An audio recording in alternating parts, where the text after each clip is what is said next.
The studio lights blazed. It was a high-profile live political panel on national television, the kind of broadcast that drew millions. The set was modern, glossy, and charged with tension even before the cameras rolled.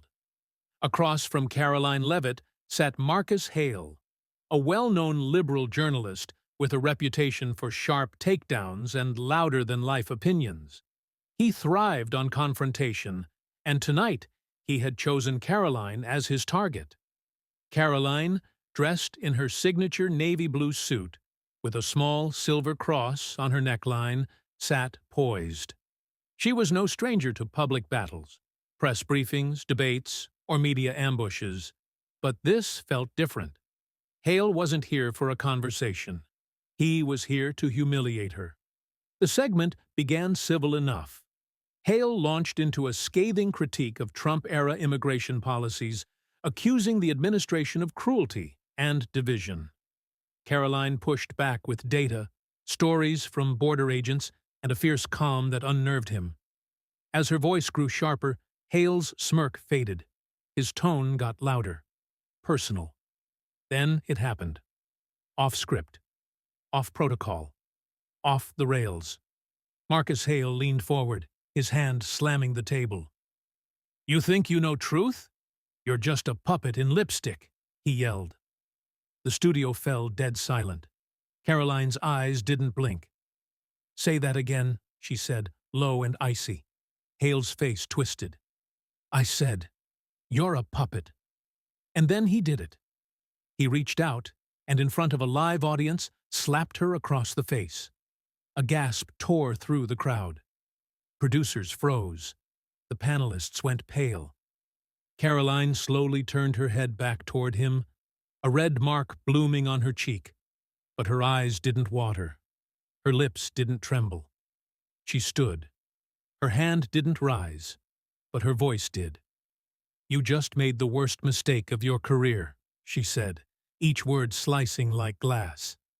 The studio was still on air, and Karoline was just getting started. The camera didn't cut. No one dared touch a single control. America watched, breath held, as Karoline Leavitt stood tall, unshaken, unbroken.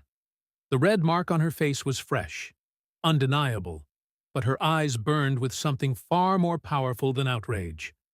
It was the calm before a storm. Marcus Hale, still seated, looked stunned by his own outburst. His hand trembled slightly as he lowered it, realizing in real time that he had just crossed a line from which there was no return. His voice, which had filled studios and airwaves for decades, suddenly felt small against the silence that followed. Karoline didn't back away. She stepped toward him. "You just proved what many Americans already suspected," she said, her voice sharp but composed. "That behind all the smugness, the headlines, and the moral lectures is a man so threatened by a woman's voice, he resorts to violence when the facts don't favor him." A murmur rippled through the room. Some of the production crew had tears in their eyes. One cameraman muttered, "Don't cut! Don't cut!" Under his breath, instinctively knowing this wasn't just a moment, it was history. You talk about decency, about democracy. But the second I challenged your narrative, the second I told a truth you didn't like, you didn't debate me, you hit me. She glanced directly into camera one. To every young woman watching this, to every person who's ever been silenced by arrogance dressed as intellect, I want you to see what just happened here. And I want you to remember something. Your voice is stronger than any slap. The audience, previously silenced by shock, erupted. Not in chaos, but in applause. Raw, emotional, sustained. Even those who had come to support Hale sat motionless, reeling. Karoline turned to the moderator, whose jaw hung open. "Are we still live?" He nodded slowly. "Good," Karoline said, "because I'm not finished." Marcus Hale tried to regain his footing, both literally and metaphorically. He stood, raised a hand to speak, but Karoline cut him off without touching him. "You had your moment," she said coolly. "Now sit down and listen." He did, and the nation watched in awe as Karoline Leavitt took full command of a stage meant to break her. Karoline turned slightly toward the moderator, who was still frozen in place, gripping his cue cards like a lifeline. Then she turned back to Marcus Hale. "For years, you've been the gatekeeper," she said, her voice unwavering.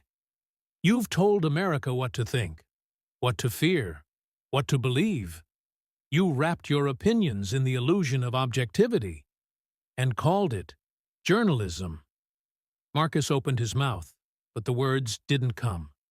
His lips twitched, his jaw clenched, but he was no longer in control. The room that once fed off his voice now hung on hers. "You called me a puppet," she continued.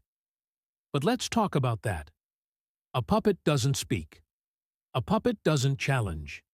A puppet doesn't call out hypocrisy in real time on national television." She stepped closer to his chair, her heels clicking on the tile like a metronome counting down the end of his dominance. "You wanted a reaction.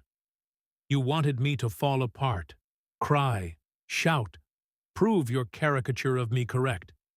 But that's not who I am. I didn't come here to collapse. I came here to expose." The audience was frozen, eyes wide. Viewers across the country couldn't look away. The chat rooms lit up. Hashtags began forming in real time. But Karoline didn't glance at the cameras. Her eyes stayed locked on Marcus. "I came here to talk about real issues. The crisis at the border, the economy, the freedoms we're slowly watching erode, while elites like you laugh in green rooms and write headlines that protect your friends and punish your enemies." She reached into the inside pocket of her blazer and pulled out a folded page. "This," she said, holding it up, "is a transcript of your interview with Senator Blake. The one where you asked 0 questions about the ethics probe and spent 7 minutes discussing her book deal. That's not journalism, Marcus. That's public relations. And tonight?" She laid the page on the desk in front of him. "Tonight, I'm calling time on it." Gasps echoed from behind the camera wall. A stagehand dropped something, and it clattered to the ground. Marcus leaned forward, his voice rough. "You think you're righteous?" Karoline didn't flinch. "I think I'm done being polite to bullies who wear makeup and microphones." It wasn't shouted, it was whispered, and that made it even more devastating. The moderator, voice cracking, finally asked, "Ms. Leavitt, do you want to continue the debate?" Karoline didn't even glance at him. "I already won it." The second Karoline said, "I already won it." The entire studio sank into a strange kind of suspended animation. No one moved. No one breathed. The moment didn't feel like the end of a segment. It felt like the end of an era. Marcus Hale sat frozen, his face pale with fury, but his hands trembling ever so slightly. It was the first time in his decades-long career that he'd been rendered powerless in his own arena. The crowd, unsure whether to applaud or recoil, looked from Karoline to the production crew, waiting for someone to signal what came next. But the next signal came not from the studio floor, but from the internet. Karoline Clapsback trended within minutes. Clips of her icy stare and whispered takedown flooded X, TikTok, Instagram. A still frame of her laying the transcript on Marcus's desk became a meme overnight. When facts walk in, feelings shut down. At the White House, aides huddled around screens. Trump himself, in the middle of a call with a donor, reportedly paused to watch. "That's my girl," he said, grinning. "She's not just a press secretary, she's a wrecking ball." Back at the studio, the moderator tried to salvage the segment. "We'll be right back after a short break." But Karoline cut in again, turning toward the camera this time. Her voice was calm, composed, but it carried weight like a judge's gavel. No break necessary. America doesn't need another commercial. It needs the truth. And what just happened here? That wasn't planned. That wasn't rehearsed. That was raw, real, and long overdue. She leaned forward slightly, eyes locked with the lens. If you've ever been told to stay quiet, if you've ever been humiliated for your faith, your values, your voice, don't shrink. Don't sit down. Don't wait your turn. Take it. Like I just did. And with that, she stepped away from the podium, microphone still hot, as if she were leaving a battlefield victorious. In living rooms across the country, people sat forward in their chairs. Young conservatives called her a hero. Even independents admitted they hadn't seen a takedown this sharp since Reagan's "There you go again." Meanwhile, liberal commentators scrambled to regain narrative control. Some called her disrespectful, combative, even dangerous. But their words rang hollow next to the clarity of what viewers had seen. This wasn't just a moment. It was a movement being born. By the time Karoline stepped off the set, the air outside the studio was electrified. Reporters were already gathering. Microphones jutted toward her like spears, questions rapid and sharp. Do you think your response was too personal? Did you know Marcus Hale would go that far? Was this staged for political gain? Karoline paused just outside the exit, the studio lights still flickering behind her. She took a breath, adjusted the silver cross around her neck, and spoke with the same unshaken clarity that had just silenced a veteran journalist. No one stages a slap, but everyone should expect a response. Then she walked through the crowd as if it parted for her. Not out of reverence, but awe, the kind that follows a storm you didn't see coming. Back inside, Marcus Hale sat alone. Makeup streaked faintly on his collar, earpiece out, jacket off. A producer handed him a phone with a grim expression. "It's your agent." He didn't take the call. He just stared at the desk, where Karoline had placed that transcript, the one that proved everything he said was twisted out of context. The truth was, she'd prepared for this, and he hadn't. He had underestimated her. On Capitol Hill, Democratic lawmakers scrambled to address the incident. Progressive networks tried to spin the narrative. Karoline used victim theatrics. She escalated a minor insult into a political spectacle. But those efforts collapsed quickly, because the American public had already made up its mind. Slap back became a symbol, one used not just by Karoline's supporters, but by conservatives who had long felt silenced or caricatured in media. People printed T-shirts. Clips from the show were edited into political ads. Within 48 hours, Trump's campaign ran a new slogan across its socials. Truth doesn't flinch, and neither does Karoline. Liberal commentators like Joy Reid and Don Lemon took to the airwaves, calling the moment dangerous. But even they couldn't deny one fact. Marcus Hale, their golden boy, had lost his grip, and Karoline Leavitt had risen to meet him not just as an opponent, but as a force of nature.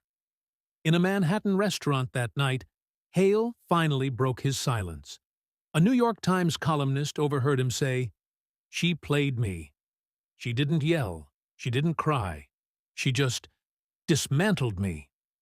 And she had. What began as a personal jab on live television had transformed into a political reckoning. Karoline didn't just defend herself. She exposed the fragile power of those who thought they were untouchable. America didn't see a slap that night. They saw the moment a press secretary became a leader. 2 days after the broadcast, the shockwaves hadn't faded. They'd grown. Conservative talk shows looped the clip endlessly. Tucker Carlson called it the single most important media moment since 2016. Sean Hannity dubbed Karoline the iron spine of Gen Z conservatism. Even left-leaning outlets like Politico and NPR couldn't ignore it. One commentator noted, Karoline Leavitt has crossed from being Trump's mouthpiece into something much more dangerous, an icon with teeth. But Karoline wasn't celebrating. Back in her office, she sat behind a desk cluttered with press briefings, unanswered emails, and handwritten notes from citizens. One letter caught her eye. A mother from Ohio who wrote, "My daughter watched you stand up to that man. She now wants to study law."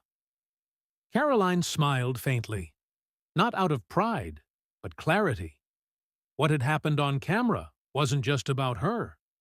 It was about showing that silence doesn't equal strength, and that composure can cut deeper than shouting. In the same breath, the White House leaned into the momentum. Trump's communications team released an official statement. What the liberal media tried to humiliate, Karoline defended with facts and grace. That's the America we're fighting for. Karoline, meanwhile, prepared for her next appearance, an interview with Newsmax, followed by a rally in Texas. Her team advised caution. Don't overplay the moment. You've already won. But Karoline shook her head. I haven't won. We've only just begun. Meanwhile, Marcus Hale tried to regain footing. He issued a brief apology, not for the slap, but for allowing personal emotions to interfere with professional decorum. It didn't help. Petitions flooded his network demanding suspension. One major advertiser pulled out. On X, the top trend wasn't even about the slap anymore. It was the phrase Karoline had dropped like a hammer, "You forgot the cameras were rolling." It became a metaphor for the moment so many Americans had felt. Gaslit, misrepresented, dismissed. But now, someone had said what they wanted to say, and said it with unshakable calm. Outside the bubble of Washington and Manhattan, in places like Tulsa and Toledo, truck stops and coffee shops, Karoline's name came up not in whispers, but with conviction. A waitress in Georgia posted, "I've had customers talk down to me for wearing my cross." Karoline didn't just speak up, she spoke for us. Even among swing voters, her composure resonated. The narrative wasn't about partisanship anymore. It was about principle. She hadn't shouted. She hadn't cried. She had stood, unshaken, unapologetic, and unbelievably precise. In the end, Marcus Hale's slap would fade from memory. But Karoline Leavitt's words, they had just started echoing. Inside the headquarters of GNN, the liberal network that aired the slap live, panic wasn't loud. It was quiet and relentless. Executives paced behind glass walls, whispering through clenched jaws, watching the viewership data spike and then nosedive in certain demographics. Marcus Hale, once considered their top primetime voice, had gone from asset to liability in under 48 hours. A producer, sweating through his collar, muttered, "We didn't just lose the argument, we created a martyr." They hadn't expected Karoline Leavitt to turn the moment around so powerfully, especially not after taking a slap on national television. They'd banked on her silence, or maybe a meltdown, but instead, they'd handed her a microphone and a moral upper hand. In a hastily scheduled crisis meeting, a senior executive slapped her palm against the table. "We need to contain this." "Contain what?" another producer asked. "She didn't lash out. She didn't threaten anyone. She didn't walk off. She quoted the Constitution and shamed us into silence. What exactly do we contain?" No one had an answer. Meanwhile, Karoline's inbox overflowed with messages, not just from supporters, but from unexpected places. A former Obama staffer sent a private note. I didn't agree with everything you said, but I respected how you said it. You didn't flinch. That matters. Veterans groups praised her discipline. College debate teams invited her to speak.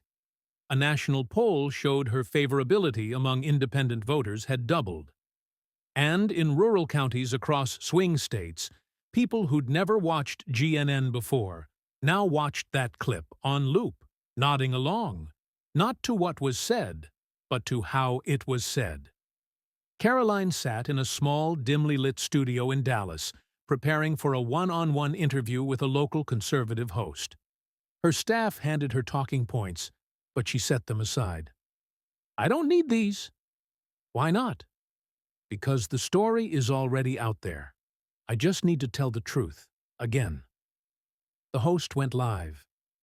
Karoline Leavitt, you took a slap on national TV and didn't miss a beat. What gave you the strength to keep going? Karoline paused, eyes steady on the lens. Because I knew millions were watching. Not just the cameras, but the people back home. People who get shouted down, mocked, overlooked. I stood my ground because they can't always stand in that studio, but I could. So I did. The audience, watching live and online, exploded in support. The interview was clipped, posted, and viewed nearly 3 million times in 24 hours. Meanwhile, Marcus Hale was forced into temporary leave. GNN issued a carefully worded statement emphasizing their commitment to civil discourse, while tiptoeing around the incident itself. But the damage was done. In just a few days, Karoline had shifted the national conversation, from whether she was ready for primetime to why no one had noticed she already was. The slap, once meant to humiliate, had become the matchstick. And Karoline? She was the fire. Karoline Leavitt didn't just survive the slap, she galvanized a moment. But as her viral interviews and rising poll numbers continued to dominate headlines, something deeper began to stir. The sense that this wasn't about one woman standing her ground, but about a cultural shift finally cracking the surface. She landed in Miami on a cloudy morning to speak at a youth summit hosted by a conservative grassroots organization. The hall was expected to seat 300. Nearly 2,000 showed up. Most were under 30. Many had never attended a political event before. They didn't come because of party lines. They came because they saw someone take a hit and respond without hitting back. Inside the venue, a line formed around the block. Homemade signs bobbed above the crowd. Speak loud, stand still. Grace under fire. Karoline equals courage. Backstage, her team buzzed with last-minute logistics. One aide leaned in, eyes wide. You're not just trending anymore. You're starting something. Karoline didn't answer. She was staring at the small, creased copy of the Constitution she carried in her purse. The same one she quoted the night of the slap. The same one her grandfather once gave her decades ago. When she took the stage, she didn't open with policy. She opened with a moment of silence. Not for show, but for clarity. Then she looked out at the crowd, her voice steady and low. Not long ago, someone tried to shut me down with violence. Not with words, not with logic. Just an open hand and an empty argument. But I didn't swing back. I stood still. Because when you believe in something bigger than yourself, you don't need to shout. You don't need to strike. You just need to stand. The room fell quiet. Then the applause hit like thunder. But the impact didn't end in that room. Clips of her speech exploded on social media. Stand Still trended for 72 hours straight. TikTokers recreated her speech with their own stories of standing up, in classrooms, offices, families. Local pastors mentioned her in sermons. High school students quoted her in debate competitions. Even some prominent liberal voices, reluctantly but publicly, acknowledged her moment. "She's not my politics," one progressive columnist tweeted. "But what she did? That was leadership." That week, a group of college students formed a nonpartisan initiative called Still Standing, focused on civil discourse and emotional resilience in public dialogue. Within a month, it had chapters in 32 universities. Meanwhile, Marcus Hale gave a tepid, heavily coached apology on air. "I let emotion get the better of me. I regret what happened." But America had already moved on. From him. Karoline's campaign received triple its usual donations in a week. She was invited to speak at the National Prayer Breakfast. Even late-night comedians, usually ruthless toward conservative figures, cautiously joked, "You gotta hand it to her. Actually, please don't." She had become more than a viral moment. She was the example. And the message was clear. In an age of outrage, composure is a revolution. Karoline returned home days later, walking into her apartment alone. Her silver cross still rested at her collar, the Constitution still in her purse. She sat on the edge of her couch, looked into the quiet, and whispered a line she hadn't said out loud since she was a kid. "God, just let me keep my feet planted." And somewhere, beyond the lights, beyond the noise, something shifted. Not just for her, but for a country desperately watching. The silence in the studio was deceptive, thick, humming with suppressed tension. Karoline stood steady, hand still on her cheek where the slap had landed. Cameras zoomed in, and millions watched, waiting to see if she'd fold. But Karoline Leavitt was never one to retreat. Instead, she took a step forward, eyes locked on Hayes, her voice slicing through the tension like a blade through silk. "You think that slap humiliated me?" she said, her voice rising but not trembling. "No, you just showed America that when a liberal runs out of arguments, they reach for violence." Gasps rippled through the room. Hayes's smirk wavered. Karoline's voice grew stronger. "You've called me names. Puppet. Mouthpiece. Naive. But what I see is a man who is terrified of a young woman with her own voice. You didn't silence me with that slap. You just turned up the volume." Applause broke from one corner of the room, then spread. The audience, previously split and stunned, now stirred with energy. She wasn't just standing, she was rising. "You claim to represent truth, but you just showed the world your truth isn't backed by facts. It's propped up by emotion, fear, and brute force." Hayes tried to interrupt, his voice louder now, desperate. "This is not how we—" Karoline didn't flinch. She stepped closer. "Number. This is how I do it," she shot back. "You tried to shut me up with a slap, but I've faced worse. I've walked into press rooms filled with reporters who laughed at me. I've stood at rallies where people doubted me because of my age, my faith, or my loyalty to President Trump. And every time I responded the same way, by speaking harder, louder, with more conviction." She pulled a folded sheet from her jacket pocket. "You want receipts? Here. ICE reports, border security data, economic recovery figures under Trump versus Obama. You wanted to talk about facts? Let's do that." She tossed the sheet on the desk in front of Hayes, who didn't touch it. "You don't care about the truth, Mr. Hayes. You care about control. You hit me because I reminded you that your narrative doesn't own this generation anymore." The studio went silent again, not out of fear this time, but reverence. Karoline's voice dropped to a calm, assertive tone. "And one more thing," she said. "I forgive you. Not because you deserve it, but because I won't let your weakness become my burden." Then she turned to the audience.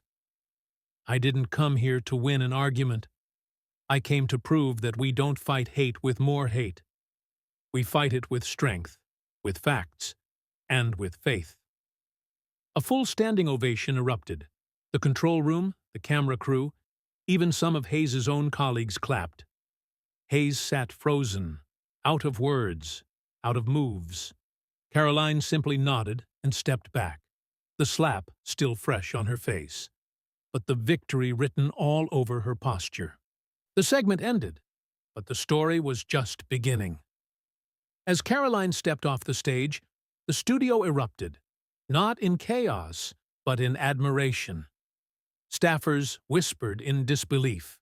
Camera operators exchanged glances, and even security guards nodded in respect. A Fox News executive leaned over to another producer and muttered, "We just witnessed a shift in political gravity." Meanwhile, Hayes sat slumped in his chair, face pale. His slap, intended as a final blow, had instead become a national disgrace. He didn't just lose the debate. He lit the fuse on a political wildfire. Within minutes, Karoline Strikes Back and Liberal Slap trended simultaneously across X. Clips of her powerful speech played on a loop, especially the moment she declared, "You didn't silence me. You turned up the volume." One post racked up over 2 million views in just an hour, captioned, "The slap that backfired. She just became unstoppable." On the MAGA side of the internet, Karoline was hailed as a legend. Conservative influencers declared her the voice of Gen Z America, while even moderate voices praised her restraint. Memes flooded timelines. One side-by-side image of the slap, followed by Karoline's fierce response, was captioned, "Grace under fire." But it wasn't just right-wing America taking notice. CNN opened their 9 p.m. panel with the words, "Tonight, journalism took a hit, and a young woman showed what true leadership looks like." Even MSNBC, usually a harsh critic, aired the footage and noted, "Regardless of politics, that was one of the strongest live responses we've seen from any press secretary in a generation." Back at the White House, Trump was watching. He burst into laughter after Karoline's final line and immediately called her personal line. "You crushed him, kid," he said, pride in his voice. "I knew you had grit, but that was a knockout. America saw it. I saw it. Hell, Hayes saw it." Karoline responded with a calm, "Thank you, Mr. President. I just did what needed to be done." Trump wasn't the only one impressed. Republican strategists flooded her inbox. "Senate in 2028, one message read, "You've got the backbone this country needs." Hayes, on the other hand, faced consequences swift and brutal. The network issued a statement condemning his actions, calling the incident deeply inappropriate and inconsistent with our standards. Sponsors pulled ads. Internal investigations were launched. Rumors swirled that his suspension was imminent. But Karoline didn't gloat. She walked into the Fox News green room, removed her blazer, and quietly sat down. Her assistant approached, voice hushed. "You're trending in every state." Karoline simply replied, "Let them talk. I didn't come for fame. I came to fight for what's right." By midnight, news outlets across the world were reporting on the slap heard round the nation. But more importantly, they were reporting on the woman who stood tall in its aftermath. She didn't just survive it, she transformed it. And as the night wore on, it became clear. Karoline Leavitt wasn't just a press secretary anymore. She was a movement. Sometimes, power isn't in how loud you speak, but in how calmly you refuse to be silenced. Karoline Leavitt didn't walk into that studio expecting a fight. But when one came, literally, she stood tall, held her ground, and reminded the nation that strength doesn't come from aggression. It comes from conviction. This wasn't just about a slap on live TV. It was about a young leader who turned a moment of humiliation into a defining statement of resilience, courage, and truth.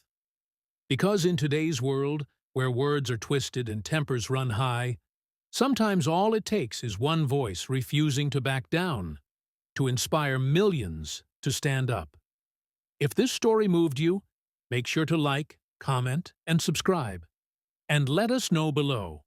What would you have said if you were in Karoline's shoes?